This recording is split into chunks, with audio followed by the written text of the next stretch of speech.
Les saludo muy cordialmente, mis queridos hermanos y amigos. Muchas gracias por sintonizar nuestro simposio sobre la última generación. Durante los 4 próximos días vamos a tener 30 presentaciones sobre este tema específicamente y tendremos también 2 foros de preguntas y respuestas. Hoy vamos a hablar sobre la última generación y haremos muchos comentarios introductorios. Pero antes, comencemos con una oración. Padre Celestial, gracias te damos por el privilegio ahora de abrir tu palabra y de estudiar este tema tan importante sobre la última generación. Sabemos que las señales indican que Jesús está próximo a venir y tú vas a tener un pueblo victorioso. Queremos ser miembros de ese cuerpo.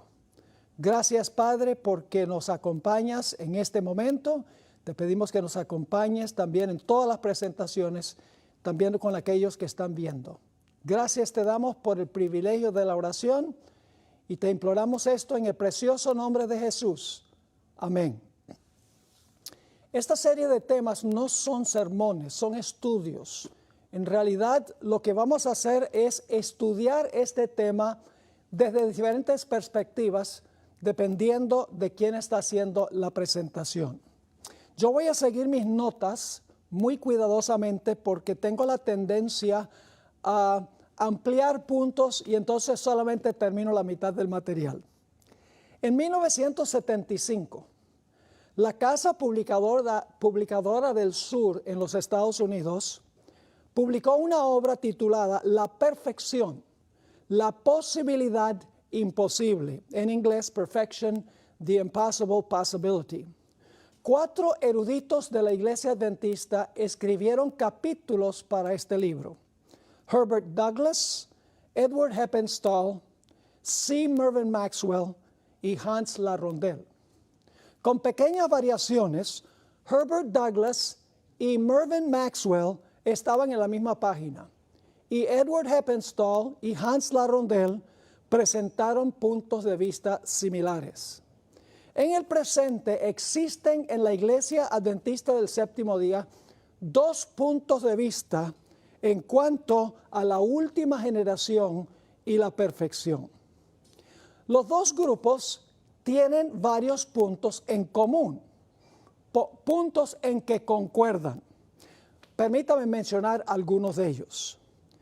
Los 2 grupos están de acuerdo que la puerta de la gracia se cerrará antes de la segunda venida de Jesús. Los 2 grupos concuerdan que después de cerrarse la puerta de la gracia, los fieles pasarán por un terrible tiempo de angustia en esta tierra. También concuerdan en que los fieles, los 144,000, estarán en la tierra durante este tiempo y se mantendrán fieles a Dios. Están de acuerdo también que durante este periodo los fieles tendrán aún su naturaleza pecaminosa y que Dios no removerá la naturaleza pecaminosa hasta que Cristo regrese para transformar este cuerpo vil a semejanza de su cuerpo de gloria. Los 2 grupos concuerdan en estos puntos, pero hay 2 puntos fundamentales a donde los 2 grupos no concuerdan. En primer lugar, continuará Jesús intercediendo por los pecados del remanente durante el tiempo de angustia después de cerrarse la puerta de la gracia. Un grupo dice que sí, otro grupo dice que no. La segunda pregunta es, ¿vivirá el remanente fiel una vida sin pecar en acción, en palabra, en motivos y en pensamientos durante este periodo? Un grupo dice que sí y otro grupo dice que no. Ahora, hay peligros que afrontan a los 2 grupos. Por un lado, los que creen en la victoria total sobre el pecado, antes de cerrarse la puerta de la gracia, corren el peligro de caer en el perfeccionismo y el fanatismo, considerándose más santos que otros y criticando a los que, según ellos, no alcanzan su alto nivel de espiritualidad. El peligro del otro lado es perder de vista la seriedad del pecado. justificándolo por tener tendencias heredadas y cultivadas. El peligro de este lado radica en enseñar que la naturaleza pecaminosa del hombre es tan poderosa que ni aun la omnipotente gracia de Dios puede subyugarla y vencerla. ¿Qué queremos decir con la expresión última generación? ¿Quiénes pertenecerán a este grupo y cuándo vivirán? La expresión última generación se refiere al remanente fiel que el libro de Apocalipsis describe como los 144,000.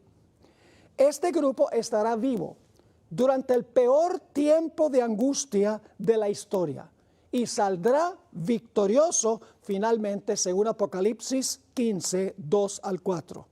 Cuando termine el tiempo de angustia por el cual habrán pasado, Dios trasladará a este grupo al cielo de entre los vivos. Ahora, Daniel 12:1 es el versículo clave que necesitamos estudiar para tener el marco histórico de cuándo vivirá esta generación y qué características tendrá. No es una coincidencia que Elena G. de White comenzó el capítulo en el conflicto de los siglos sobre el tiempo de angustia citando Daniel el capítulo 12 y el versículo 1. Vamos a leer el versículo y vamos a notar 8 puntos claves que queremos esbozar en nuestro estudio hoy. Dice en Daniel 12:1, y voy a contar los 8 puntos que quiero tocar. En aquel tiempo, ¿cuál tiempo es ese? Se levantará. ¿Qué significa se levantará? Miguel, el gran príncipe. ¿Quién es Miguel, el gran príncipe? Que está de parte de. ¿Qué significa esa expresión? Que está de parte de. Los hijos de tu pueblo. ¿Quiénes son los hijos de tu pueblo? Será tiempo de angustia, cual nunca fue desde que hubo gente hasta entonces. ¿Cómo es ese tiempo de angustia? ¿Cómo será ese periodo por el cual pasarán los fieles de Dios? El punto número 7 es, será libertado tu pueblo. ¿Libertado de qué? Y finalmente, los que van a ser libertados son todos los que se hayan escritos en el libro. 8 puntos que queremos tratar. Aquel tiempo se levantará, Miguel está de parte de los hijos de tu pueblo, será tiempo de angustia, tu pueblo será libertado, todos los que se hayan escritos en el libro. Vamos a analizar entonces primero la expresión en aquel tiempo. ¿A qué se refiere aquel tiempo? La expresión temporal, aquel tiempo, de Daniel 12:1, nos devuelve al versículo 44 del capítulo anterior, donde nuevas del oriente y del norte, que es la lluvia tardía y el fuerte clamor, enojan al rey del norte, símbolo del papado, y hace que este rey del norte salga con ira para tratar de destruir a la generación final o a la última generación. Elena White explicó que si Satanás pudiera borrar de la existencia a esta última generación, el triunfo de Satanás sería completo. Siendo que la última generación estará en jaque, Miguel tendrá que levantarse para defenderlos. Por su fidelidad a Dios, la última generación se enfrentará a un decreto de muerte. Vamos a leer el versículo 44 para ver de qué va a ser librado el pueblo de Dios. Dice, pero noticias del oriente. El ángel que trae el sello de Dios viene de donde se levanta el sol, del oriente. Y del norte, el norte es el cielo. El ángel que desciende en Apocalipsis 18:1 del cielo. Pero noticias del oriente y del norte lo atemorizarán al rey del norte. Una mejor traducción es lo alarmarán. Y por eso saldrá con gran ira para destruir y matar a muchos. Quiere matar a la última generación. Así que en aquel tiempo se refiere al momento cuando el rey del norte, símbolo del papado, va a procurar acabar con la última generación con los que pasan vivos durante el tiempo de angustia. Ahora hablemos un momento de Miguel. ¿Quién es Miguel? Bueno, en realidad el nombre Miguel es un nombre compuesto. Significa ¿quién es como Dios? Se usa 5 veces en la Biblia. En cada caso donde se usa la palabra Miguel o el nombre Miguel, el Señor Jesucristo o Miguel está en controversia o en batalla con Satanás y Miguel siempre gana en la batalla. El nombre es muy significativo porque durante el tiempo de angustia, el mundo rebelde estará exclamando esto en Apocalipsis 13:4. ¿Quién es como la bestia y quién puede lidiar con ella? En respuesta, Miguel responderá, ¿quién es como Dios y quién puede lidiar contra él? Tendremos más que decir en cuanto a esto un poco más adelante.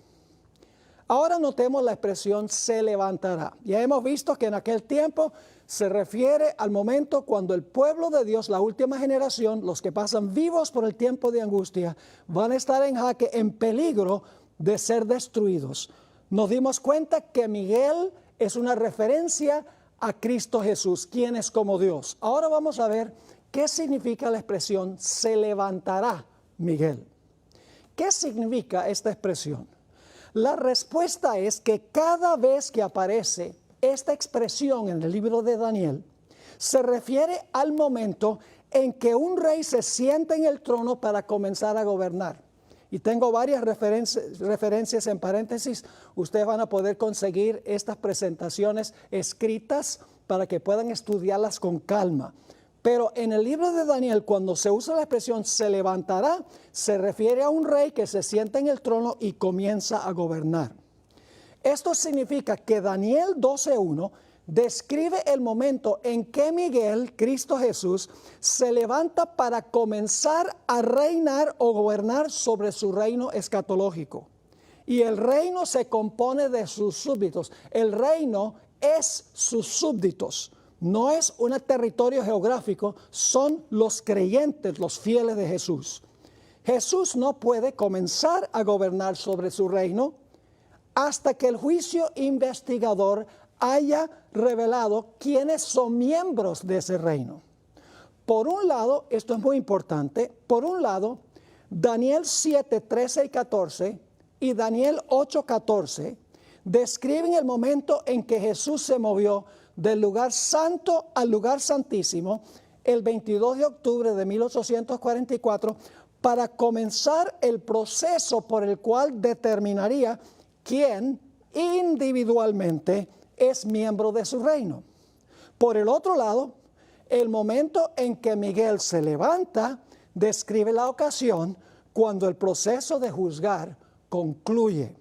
En ese momento el reino de Jesús está completo porque el juicio ha demostrado quién pertenece a ese reino. Mientras la puerta de la gracia está abierta, Jesús está ataviado con sus vestiduras sumos sacerdotales, porque está sirviendo como sumo sacerdote.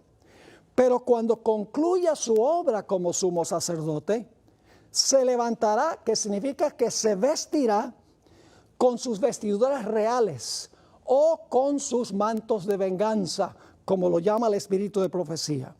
Por eso cuando Jesús regrese del cielo a la tierra, vendrá vestido con ropas teñidas en sangre del lagar, y vendrá vestido como Rey de Reyes y Señor de Señores. 2 citas del Espíritu de Profecía sobre el cambio de ropa de Jesús cuando concluye su obra de juicio para determinar quiénes son miembros de su reino. La primera cita está en Primeros Escritos, página 36.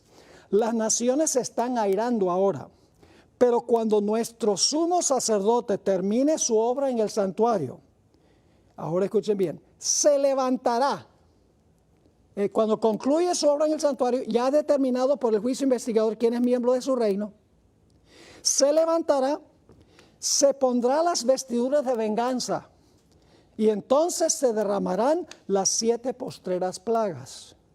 En otra cita que se encuentra en el mismo libro, Primeros Escritos, página 280, ella escribió, entonces vi que Jesús se despojaba de sus vestiduras sacerdotales y se revestía con sus más regios mantos reales.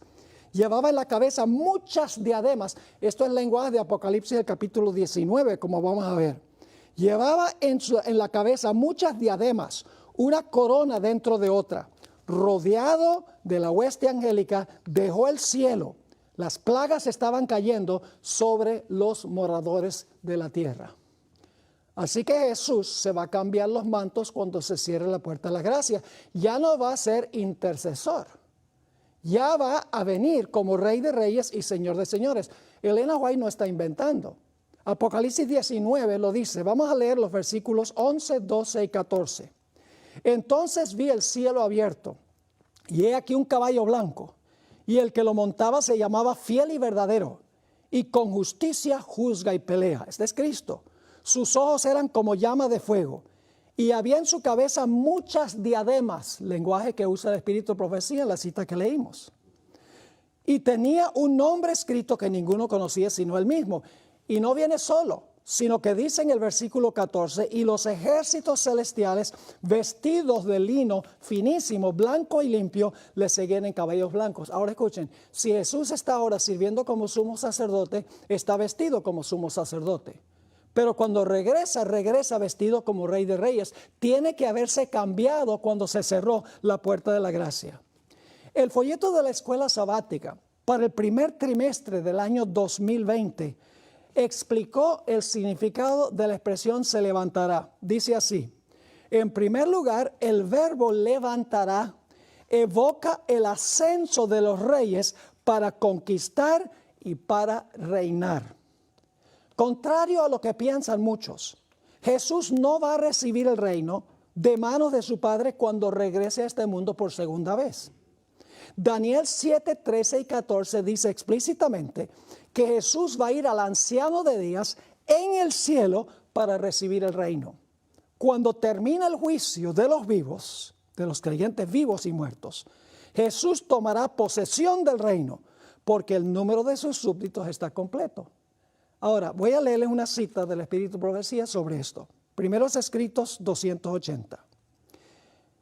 Está hablando cuando la puerta de la gracia se cierra. Todo caso había sido decidido para vida o para muerte. Ya Jesús había determinado cuál es su reino. Porque toda la gente en el juicio se determinó si eran fieles o no.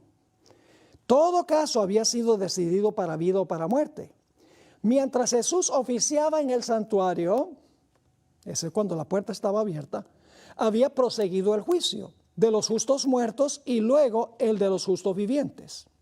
Cristo, habiendo hecho expiación por su pueblo y habiendo borrado sus pecados, había recibido el reino. Ahora, ¿qué es el reino?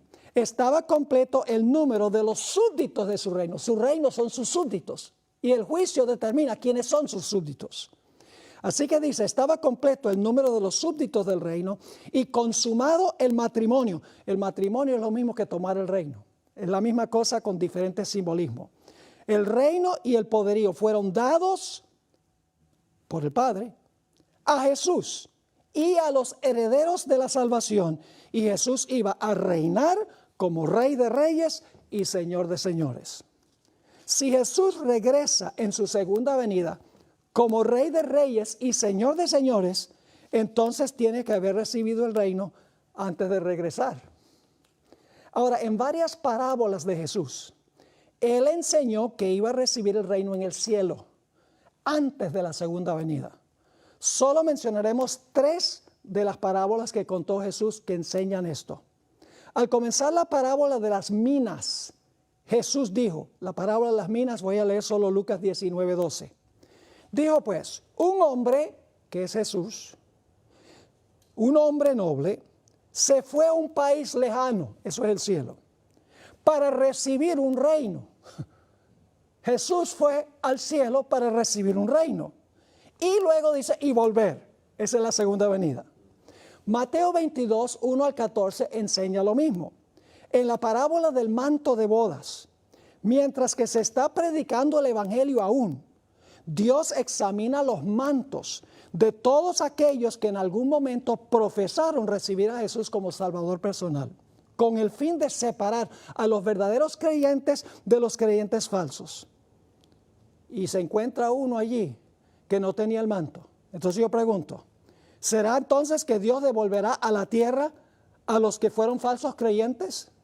Esta parábola enseña la misma lección que la parábola del trigo y la cizaña y la parábola de la red. Es decir, el examen de los mantos no viene cuando todos los fieles están en el cielo. Entonces Jesús sale y dice, ¿y cómo entraste tú aquí sin tener el manto? No, eso no va a pasar en el cielo. Eso se decide examinando los registros antes que Jesús regrese. El tercer pasaje es Lucas 12, 35 al 37. Dice Jesús, estén ceñidos vuestros lomos y vuestras lámparas encendidas. Y vosotros sed semejantes, está hablando a sus discípulos, sed semejantes a hombres que aguardan que su Señor regrese de las bodas. Los fieles deben esperar que su maestro regrese de las bodas. Entonces, ¿dónde es la boda? ¿Dónde toma el reino? Dos formas de decir lo mismo. En el cielo. Así que dice, y vosotros sed semejantes a hombres que aguardan a que su Señor regrese de las bodas, para que cuando venga y llame, le abran enseguida. Bienaventurados aquellos siervos a los cuales su Señor, cuando venga, haya velando. Y luego entonces viene la recepción, eso sí va a ser en el cielo. De cierto os digo que se ceñirá y hará que se sienten a la mesa y vendrá a servirles. Ahora, esto es muy importante. Después de citar Daniel 12:1, en el primer párrafo del capítulo sobre el tiempo de angustia en el conflicto de los siglos, Elena White describió lo que va a transpirar inmediatamente después. Voy a leer Conflicto de los Siglos, página 600.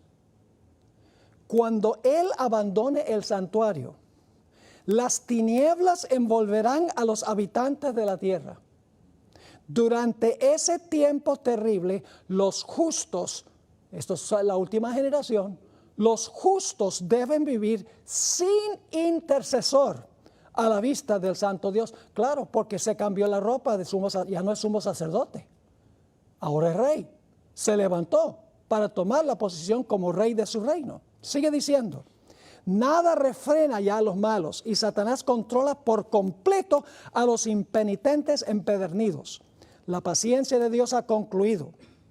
El mundo ha rechazado su misericordia, despreciado su amor y pisoteado su ley. Los impíos han dejado concluir su tiempo de gracia.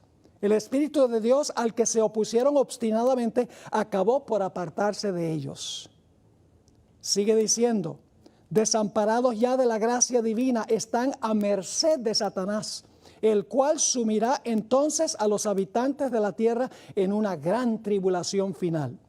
Como los ángeles de Dios dejen ya de contener los vientos violentos de las pasiones humanas, todos los elementos de contención se desencadenarán.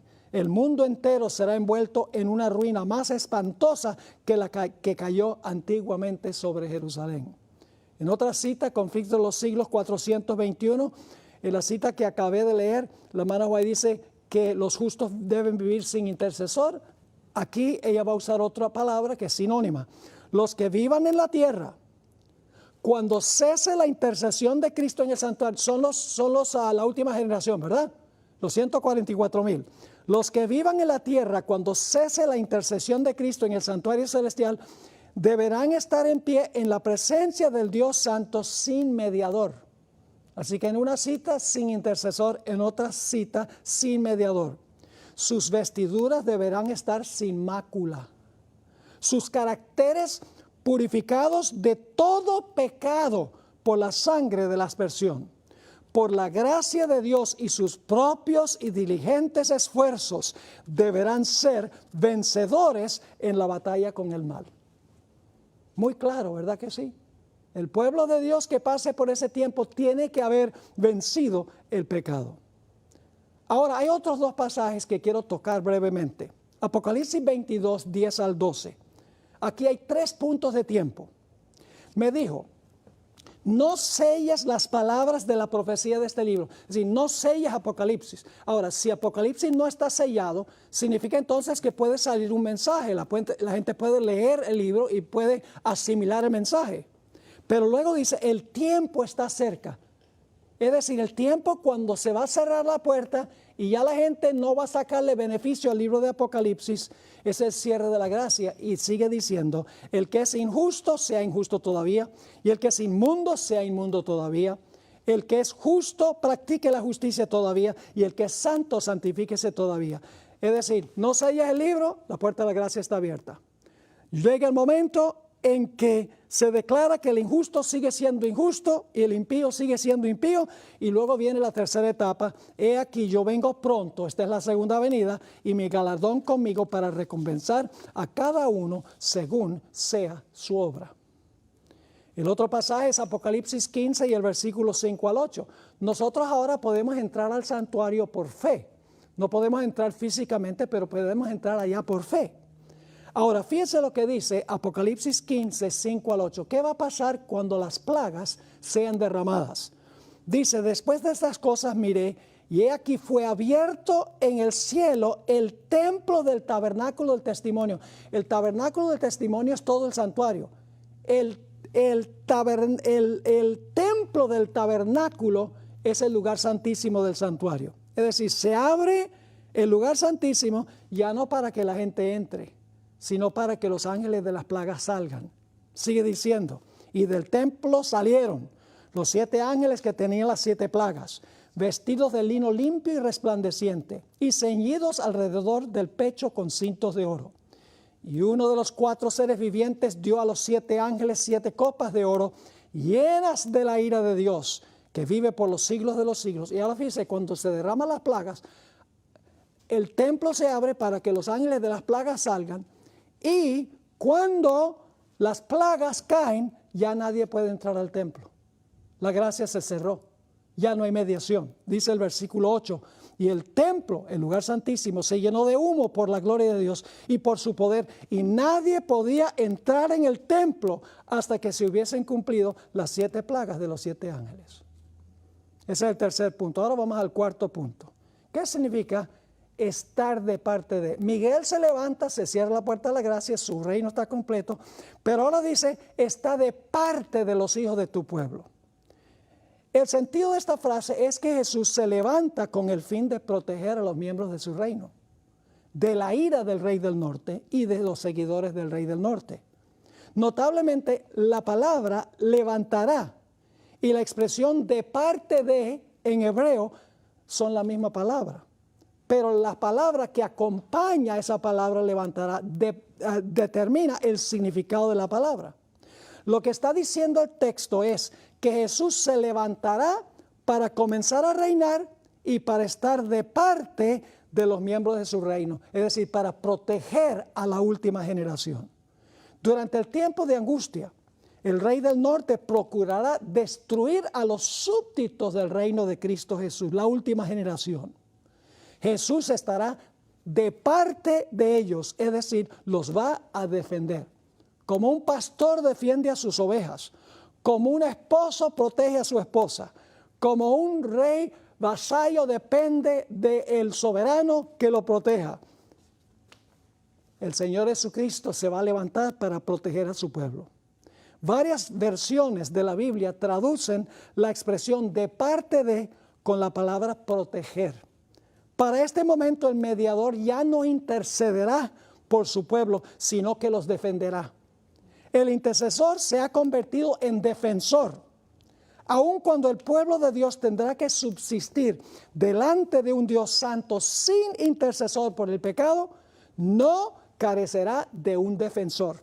El Salmo 91 deja esto bien en claro. Ahora vamos a ver qué significa la expresión por los hijos de tu pueblo. ¿Quiénes son los hijos del pueblo de Daniel? Sería lógico pensar que como Daniel era un judío literal, también sus hijos deben ser judíos literales. Pero no es así. Los hijos del pueblo de Daniel son el Israel espiritual de la última generación. Claro, la pregunta que surge es esta. ¿Cuál principio hermenéutico nos permite decir que tu pueblo, por ejemplo en Daniel 9:25, donde Dios dice que las 70 semanas son para su pueblo, que esto se refiere al pueblo literal de Daniel, mientras que tu pueblo en Daniel 12:1 se refiere no a los judíos literales, sino a judíos espirituales. ¿Qué principio hermenéutico determina eso?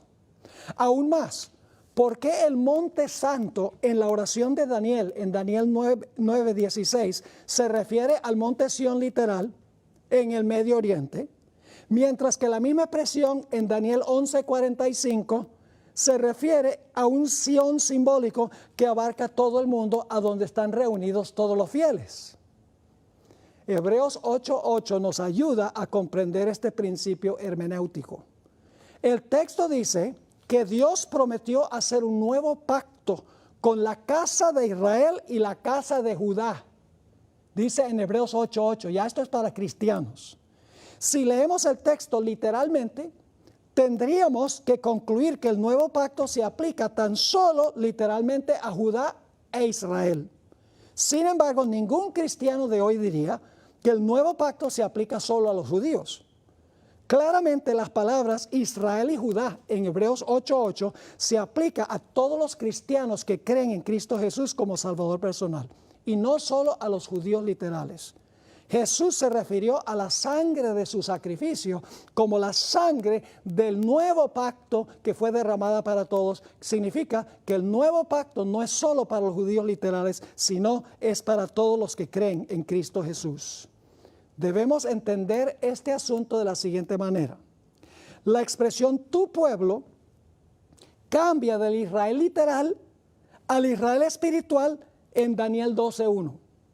Y la expresión el monte santo en Daniel 9:16 cambia del Israel literal al Israel espiritual en Daniel 11 y el versículo 45. La última generación no se compondrá solo de judíos literales. En realidad se compone de un Israel espiritual, todos los que han recibido a Jesús como Salvador personal. Punto número 6. Un tiempo de angustia. El versículo clave para entender el tiempo de angustia en Daniel 12:1 es Génesis 32 y el versículo 7.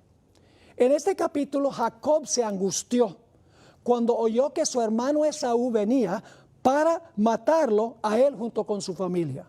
Sin embargo, el temor a su hermano no era lo que embargaba especialmente a Jacob. En su angustia se acordó del pecado que había cometido contra su padre y contra su hermano 20 años antes. Temía que su pecado fuera tan grande que no podía reclamar la protección de Dios. Toda la noche Jacob clamó a Dios para que lo perdonara y lo librara de la ira de su hermano. Pueden leer eso en Génesis 32:11. Toda la noche Jacob luchó con Miguel, el ángel del pacto, y rehusó soltarlo hasta que lo bendijera. Jacob prevaleció. El ángel luego lo bendijo y le dio un nuevo hombre que reflejaba su nuevo carácter. El contexto indica claramente que este ángel no era ni más ni menos que el mismo Miguel, Cristo Jesús. La misma persona que aparece en Daniel 12 y el versículo 1. Esto lo sabemos porque después de su experiencia, Jacob le puso un nombre al lugar a donde esto había ocurrido. Le puso el nombre Peniel, que significa rostro de Dios. Y Jacob explicó por qué lo llamó rostro de Dios, porque él dice, he visto a Dios cara a cara y he sido librado. Pero Oseas dice que estaba luchando con el ángel. Pero en realidad el ángel era el arcángel Miguel que menciona la Sagrada Escritura. Esta ira de Esaú contra su hermano Jacob se cumplirá en una escala global en Daniel 11:44 hasta el capítulo 12 y el versículo 1. Allí un sistema global simbolizado por Esaú se levantará contra la última generación que se haya reunida en todo el mundo. Jeremías 34 al 10 describe este tiempo de angustia de Jacob. Dice así: estas pues son las palabras que habló Jehová acerca de Israel y de Judá. Porque así ha dicho Jehová: he oído voz de temblor, de espanto y no de paz. Inquirid ahora y mirad si el varón da a luz, porque he visto que todo hombre tenía las manos sobre sus lomos, como mujer que está de parto, y se han vuelto pálidos todos los rostros. Esto es una descripción de la experiencia de los fieles de Dios durante el tiempo de angustia de Jacob. Sigue diciendo en el versículo 7, ¡ah, cuán grande es aquel día! Tanto que no hay otro semejante a él. Tiempo de angustia para Jacob, pero de ella será ¿qué? Librado. Una palabra clave ahí en Daniel 12:1. En aquel día, dice Jehová de los ejércitos, yo quebraré su yugo del rey del norte, yo quebraré su yugo de tu cuello, romperé tus coyundas y extranjeros no lo volverán más a poner en servidumbre, sino que servirán a Jehová su Dios y a David su rey. Para este tiempo el rey literal David estaba muerto, así que tiene que referirse a Jesús. Así que dice, sino que servirán a Jehová su Dios y a David su rey, a quien yo les levantaré. Tú pues, siervo mío, Jacob, no temas, dice Jehová, ni te atemorices, Israel, porque he aquí que yo soy el que te salvo de lejos a ti y a tu descendencia de la tierra de cautividad. Y Jacob volverá, descansará y vivirá tranquilo, y no habrá quien lo espante. Qué tremenda descripción de la experiencia por la cual pasará el pueblo de Dios durante este periodo, pero Dios promete que los va a librar. En el tomo 6 de los Testimonios, página 407, Elena White escribió, el espíritu refrenador de Dios se está retirando ahora mismo del mundo. Los huracanes, las tormentas, las tempestades, los incendios y las inundaciones, los desastres por tierra y mar, se siguen en rápida sucesión. Y ahora escuchen esto. La ciencia procura explicar todo esto. Es el cambio climático, dicen. Aumentan en derredor nuestro las señales que nos dicen que se acerca el Hijo de Dios, pero son atribuidas a cualquier causa menos la verdadera. Los hombres no pueden discernir a los ángeles que como centinelas refrenan los cuatro vientos para que no soplen hasta que estén sellados los cierros de Dios, pero cuando Dios ordene a sus ángeles que suelten los vientos, habrá una escena de contienda que ninguna pluma podrá describir. No podemos imaginarnos cómo será un mundo donde Satanás está en total control de los impenitentes. Va a ser una selva. Pero Miguel, que no intercede ya por el pecado, porque ya purificó el santuario del pecado, no puede entrar más.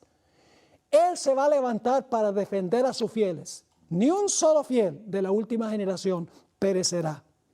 En Primeros Escritos 280, Elena White amplió lo que acabé de leer. Al salir Jesús del lugar santísimo, oí el tintineo de las campanillas de su túnica. Una tenebrosa nube cubrió entonces a los habitantes de la tierra. Ya no había mediador entre el hombre culpable y un Dios ofendido.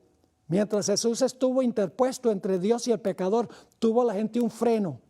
Pero cuando dejó de estar entre el hombre y el Padre, desapareció el freno y Satanás tuvo completo control sobre los finalmente impenitentes.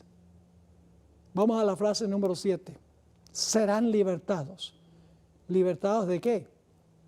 Como Jacob fue libertado de Esaú, que quería matarlo. Libertados del deseo que tiene el rey del norte y sus seguidores de acabar con la última generación, con los fieles. Ahora, a fin de entender plenamente la liberación de la última generación en Daniel 12:1, tenemos que regresar a dos otras historias que se encuentran en el libro de Daniel. La historia de Daniel 3 y la historia de Daniel 6.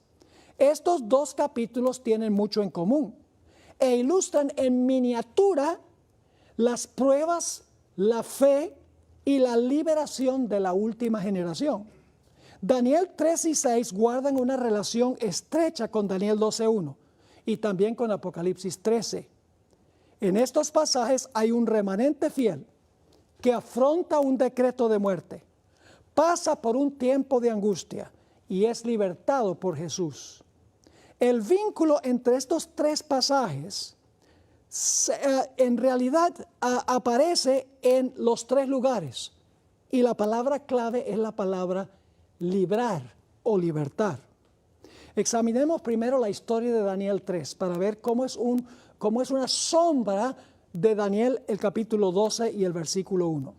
En este capítulo, el rey Nabucodonosor, quien por un tiempo se comportó como una bestia, levantó una imagen, mandó a todos a adorar la imagen, y el que no lo hiciera debía sufrir la muerte. Un remanente fiel rehusó obedecer y como resultado se enfrentó al decreto de muerte. Suena igualito a Apocalipsis 13, ¿verdad que sí? El rey amenazó a los fieles y los desafió. Vamos a leer Daniel 3 y el versículo 15. El rey le dice a ellos: ahora pues estáis dispuestos para que al oír el son de la bocina, de la flauta, del tamboril, del arpa, del salterio, de la zampoña y de todo instrumento de música, os postréis y adoréis la estatua que he hecho, porque si no la adorareis, en la misma hora seréis echados en medio de un horno de fuego ardiendo. Y ahora vamos a encontrar la palabra clave: librar, librar. Esa es una palabra clave en Daniel 12:1. Tu pueblo será libertado, todos los que están escritos en el libro. Dice el rey: ¿y qué Dios será aquel que os ¿qué? Libre de mis manos? Los jóvenes no titubearon en responder. Noten los versículos 16 al 18, otra vez la palabra clave. Sadrac, Mesach y Abednego respondieron al rey Nabucodonosor, diciendo: no es necesario que te respondamos sobre este asunto. He aquí nuestro Dios, a quien servimos, puede librarnos del horno de fuego ardiendo, y de tu mano, oh rey, nos librará. Y si no, sepas, oh rey, que no serviremos a tus dioses, ni tampoco adoraremos la estatua que has levantado. Amaban a Dios más que la vida. Así será la última generación. En el capítulo 3 y el versículo 19 dice: entonces Nabucodonosor se llenó de ira. ¿Va a haber ira contra los fieles de Dios, la última generación? Oh, ya. Van a pasar por un horno de fuego, simbólicamente hablando. Oh, ya. Y dice: se demudó el aspecto de su rostro contra Sadrac, Mesach y Abednego, y ordenó que el horno se calentase 7 veces más de lo acostumbrado. Es interesante la expresión: se demudó el aspecto de su rostro. La hermana White escribió en el comentario bíblico: atributos satánicos hicieron que su rostro se pareciera a la de un demonio. Y luego todos sabemos lo que pasó. Entró el Hijo de Dios al horno con ellos. Vamos a leer Daniel 3, 24 y 25.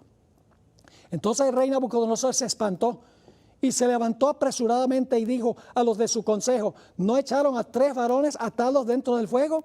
Ellos respondieron al rey: ¿es verdad, oh rey? Y él dijo: he aquí yo veo 4 varones sueltos que se pasean en medio del fuego sin sufrir ningún daño, y el aspecto del cuarto es semejante al Hijo de los dioses. Esta es la versión Reina Valera del 60. La mayoría de las versiones traducen el Hijo de los dioses, porque ellos no pueden concebir cómo un rey pagano como Nabucodonosor podía pensar que este era el Hijo de Dios que nosotros conocemos. Pero Elena White explicó que Daniel y sus amigos le habían explicado al rey cómo era que se veía este ángel. Dice la sierva del Señor en la matutina, El Cristo Triunfante, página 180.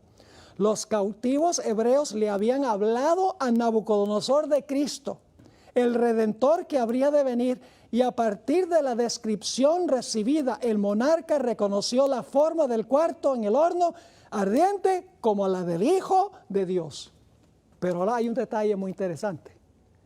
Vamos al versículo 28 de Daniel capítulo 3. Claramente Nabucodonosor dijo: el cuarto es semejante al Hijo de Dios, pero ahora va a decir algo distinto. Daniel 3, 28 dice que Daniel, que el rey Nabucodonosor, dijo: bendito sea el Dios de Sadrac, Mesach y Abednego, quien envió su ¿qué? Su ángel. Bueno, ¿y no era el Hijo de Dios? Sí, pero el ángel, ¿cuál ángel? Miguel, el ángel Miguel, el libertador, porque el pueblo de Dios al final es librado por Miguel, que se le llama el arcángel. Envió sus ángeles, ¿para qué? para librar a sus siervos que confiaron en él. Y en Daniel 3:29 aparece otra vez la palabra librar, vez tras vez en este capítulo. Dice, por lo tanto decreto, esto es Nabucodonosor, por lo tanto decreto que todo pueblo, nación o lengua que dijere blasfemia contra el Dios de Sadrach, Mesach y Abednego sea descuartizado y su casa convertida en muladar, por cuanto no hay Dios que pueda librar como este. Ven cómo en figura, en miniatura, esta experiencia de los 3 hombres ilustra la experiencia global de la última generación. La otra historia en Daniel es la historia de cuando fue echado Daniel al foso de los leones. Vamos a leer Daniel 6 y el versículo 5. El conflicto es entre la ley de Dios y las leyes de los hombres. Entonces dijeron aquellos hombres, no hallaremos contra este Daniel ocasión alguna para acusarle, si no la hallamos contra él en relación con la ley de su Dios. Es decir, tenemos que poner una ley que contradiga la ley de Dios. Y por medio de artimañas, los sátrapas del rey lo convencieron que emitiera un decreto que prohibía el derecho que tenía Daniel de adorar a su Dios en oración. Vamos a leer Daniel 6 al 9.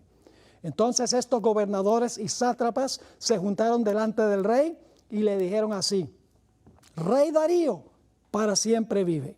Todos los gobernadores del reino, magistrados, sátrapas, príncipes y capitanes han acordado por consejo que promulgues un edicto real y lo confirmes, que cualquiera que en el espacio de 30 días demande petición de cualquier dios u hombre fuera de ti, oh rey, sea echado en el foso de los leones. Ahora, oh rey, confirma el edicto y fírmalo para que no pueda ser revocado conforme a la ley de Media y de Persia, la cual no puede ser abrogada. Firmó pues el rey Darío el edicto y la prohibición. Parecía que Daniel iba a perecer. Pero Daniel no cambió sus hábitos de oración. Si hubiera escondido, si hubiera cerrado las ventanas, hubiera dado la impresión de que era un cobarde. Él tenía que demostrar que él era siervo de Dios. Y por lo tanto, en el versículo 10 dice, cuando Daniel supo que el edicto había sido firmado, entró en su casa, abiertas las ventanas de su cámara que daban hacia Jerusalén, se arrodillaba 3 veces al día y oraba y daba gracias delante de su Dios, como solía hacer antes. Y los sátrapas acusaron a Daniel al rey. Y el rey, tristemente, se dio cuenta que lo habían engañado y echó a Daniel al foso de los leones. Vamos a leer un pasaje largo porque tiene la palabra clave varias veces. Daniel 6, 14 al 22. Cuando el rey oyó el asunto, le pesó en gran manera y resolvió librar a Daniel. Y hasta la puesta del sol trabajó para librarle. Pero aquellos hombres rodearon al rey y le dijeron, sepas, oh rey, que es ley de Media y de Persia que ningún edicto u ordenanza que el rey confirme puede ser abrogado. Entonces el rey mandó y trajeron a Daniel y le echaron en el foso de los leones. Y el rey dijo a Daniel, el Dios tuyo, quien tú ocasionalmente sirves, eso no dice, a quien tú continuamente sirves, él te libre. Está diciendo, yo no puedo. 17. Y fue traída una piedra y puesta sobre la puerta del foso, la cual selló el rey con su anillo y con el anillo de sus príncipes, para que el acuerdo acerca de Daniel no se alterase. Luego el rey se fue a su palacio, se acostó ayuno, ni instrumentos de música fueron traídos delante de él, y se le fue el sueño. El rey pues se levantó muy de mañana y fue apresuradamente al foso de los leones. Y acercándose al foso, llamó a voces a Daniel con voz triste y le dijo, Daniel, siervo del Dios viviente, el Dios tuyo a quien tú continuamente sirves, te ha podido, aquí está la palabra clave, librar de los leones. Entonces Daniel respondió al rey, oh rey, vive para siempre. Mi Dios envió su ángel. En un momento voy a demostrarles que es el mismo ángel que libró a los jóvenes del horno de fuego. Envió su ángel, el cual cerró la boca de los leones para que no me hiciesen daño, porque ante él fui hallado inocente y aún delante de ti, oh rey, yo no he hecho nada malo. Entonces se alegró el rey en gran manera a causa de él y mandó sacar a Daniel del foso, y fue Daniel sacado del foso y ninguna lesión se halló en él porque había confiado en su Dios. Esa es la clase de personas que van a ser la generación final. prefieren morir que pecar. Confían implícitamente a Dios. Ahora, ¿quién fue el ángel que libró a Daniel del foso? En el libro Ministerio de Curación, página 59, Elena White escribió: aquel quien dominó los leones en su foso y anduvo con sus fieles testigos entre las llamas, está igualmente dispuesto a obrar en nuestro favor para refrenar toda mala propensión de nuestra naturaleza. Wow. Y luego después el rey da un decreto, como hizo Nabucodonosor en Daniel 3. Noten Daniel 6, 25 al 27. Entonces el rey Darío escribió a todos los pueblos, naciones y lenguas que habitaban en toda la tierra: paz os sea multiplicada. De parte mía es puesta esta ordenanza, que en todo el dominio de mi reino todos teman y tiemblen ante la presencia del Dios de Daniel. Porque Él es el Dios viviente y permanece por todos los siglos, y su reino no será jamás destruido, y su dominio perdurará hasta el fin. Ahora escuchen la palabra clave 2 veces. Él salva y libra, y hace señales y maravillas en el cielo y en la tierra. Él ha librado a Daniel del poder de los leones. La palabra libertado en Daniel 12:1 describe la generación final, ilustrado por la historia de Daniel 3 y la historia de Daniel 6. Último punto. Tenemos solamente 3 minutos más. Estoy corriendo lo más rápido posible porque hay demasiado material en este tema introductorio para que tengan el contexto de todo lo que se va a hablar. La frase escritos en el libro. Esta frase comprueba que cuando se cierra la puerta de la gracia, los casos de los santos vivos han sido examinados y sus nombres han sido retenidos en el libro de la vida.